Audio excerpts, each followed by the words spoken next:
ఈ రోజుల్లో చాలా మంది నా ఫోన్లో ఏమున్నాయిలే, నాకేం జరుగుతుందిలే, నా అకౌంట్ని ఎవడ హ్యాక్ చేస్తాడులే అనుకుంటారు. కానీ నిజం ఏమిటంటే ఈ రోజుల్లో పాస్వర్డ్స్ హ్యాక్ చేయడానికి హ్యాకర్ స్మార్ట్ కావాల్సిన అవసరం లేదు. మనం చేసే చిన్న మిస్టేక్స్ చాలు. ఒక క్లిక్, ఒక ఫేక్ లింక్, ఒక వీక్ పాస్వర్డ్, ఇవే మన personal data, bank account, social media అన్నిటికీ డేంజరస్ అవుతాయి. అసలు పాస్వర్డ్స్ ఎలా హ్యాక్ అవుతాయి? మనమే తెలిసి తెలియకుండా ఏ మిస్టేక్స్ చేస్తున్నాం? సేఫ్గా ఉండాలంటే ఏం చేయాలి? ఈ వీడియోలో సింపుల్ అండ్ క్లియర్గా ఎక్స్ప్లెయిన్ చేయబోతున్నాను. వీడియో చివరి వరకు చూస్తారని కోరుకుంటున్నాను. Let's start today's interesting topic. This is Sairam. Welcome to Sairam creatives YouTube channel. అసలు పాస్వర్డ్స్ ఎలా హ్యాక్ అవుతాయి? ఫస్ట్ వచ్చేసి ఫిషింగ్ అటాక్. ఫిషింగ్ అనేది హ్యాకర్ వాడే చాలా కామన్ ట్రిక్. ఇందులో హ్యాకర్ బ్యాంక్, గూగుల్, ఫేస్బుక్ లాంటి ట్రస్టెడ్ కంపెనీ పేరు మీద మెసేజ్ లేదా ఈమెయిల్ పంపిస్తాడు. ఆ మెసేజ్లో ఇచ్చిన లింక్ ఓపెన్ చేస్తే ఒరిజినల్ వెబ్సైట్ లాగే కనిపిస్తుంది. మనం తెలియకుండా మన పాస్వర్డ్ అక్కడ టైప్ చేసి లాగిన్ అవుతాం.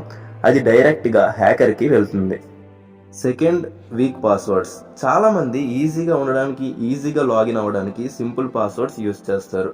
ఫర్ ఎగ్జాంపుల్గా 12345, లేకపోతే పాస్వర్డ్, లేకపోతే వాళ్ళ పేరు పక్కన 123143, లేదా వాళ్ళ పర్సనల్ మొబైల్ నెంబర్ యూస్ చేస్తారు.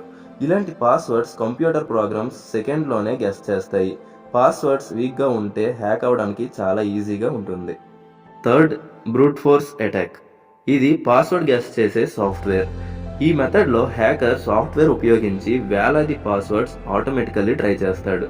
పాస్వర్డ్ షార్ట్గా లేదా కామన్ ప్యాటర్న్లో ఉంటే కొద్దిసేపులోనే క్రాక్ అవుతుంది. స్ట్రాంగ్ లేదా లాంగ్ పాస్వర్డ్ ఉంటే ఈ అటాక్ 99% పనిచేయదు. ఫోర్త్, సేమ్ పాస్వర్డ్ అన్ని యాప్స్కి యూజ్ చేయడం. ఒక యాప్ హ్యాక్ అయింది అంటే అదే పాస్వర్డ్ మిగతా యాప్స్లో ఉంటే అన్ని రిస్క్లో పడినట్లే. హ్యాకర్ ముందుగా ఈమెయిల్ లేదా సోషల్ మీడియా హ్యాక్ చేసి అదే పాస్వర్డ్ని బ్యాంక్ లేదా షాపింగ్ యాప్స్లో ట్రై చేస్తాడు.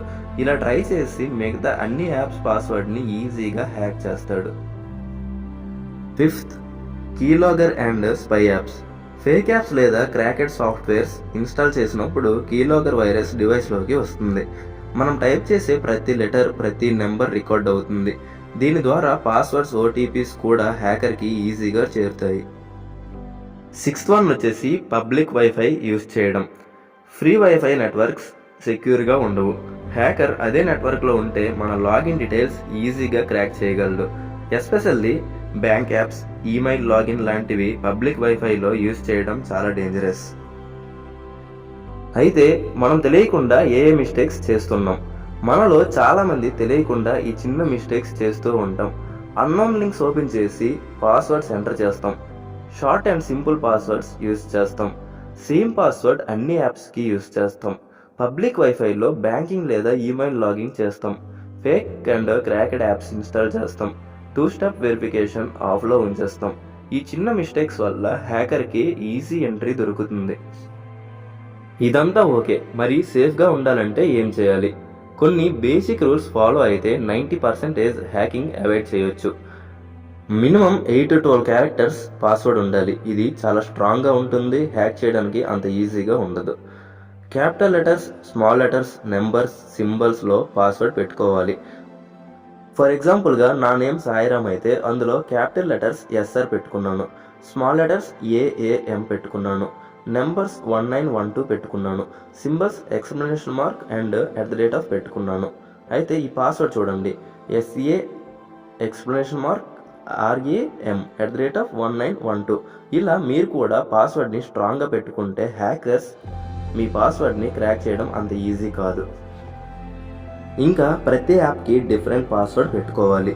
2-స్టెప్ వెరిఫికేషన్ ఎనేబుల్ చేసుకోవాలి. పబ్లిక్ వైఫైలో సెన్సిటివ్ లాగిన్స్ అవాయిడ్ చేయాలి. అన్నోన్ లింక్స్ అండ్ యాప్స్కి దూరంగా ఉండాలి. మినిమం 6 monthsకి ఒకసారైనా పాస్వర్డ్స్ చేంజ్ చేస్తూ ఉండాలి. పాస్వర్డ్ హ్యాకింగ్ అనేది హ్యాకర్ యొక్క స్ట్రెంగ్త్ కాదు, యూజర్స్ యొక్క కేర్లెస్నెస్కి రిజల్ట్ మాత్రమే.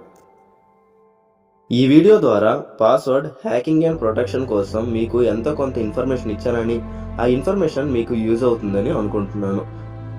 ఈ వీడియోకి సపోర్ట్గా ఒక లైక్ చేసి కామెంట్ చేయండి. ఇంకా మరెన్నో ఇలాంటి ఇన్ఫర్మేషన్ అండ్ ఇంట్రెస్టింగ్ వీడియోస్ కోసం మన యూట్యూబ్ ఛానల్ని సబ్స్క్రైబ్ చేసుకోండి. Thanks for watching.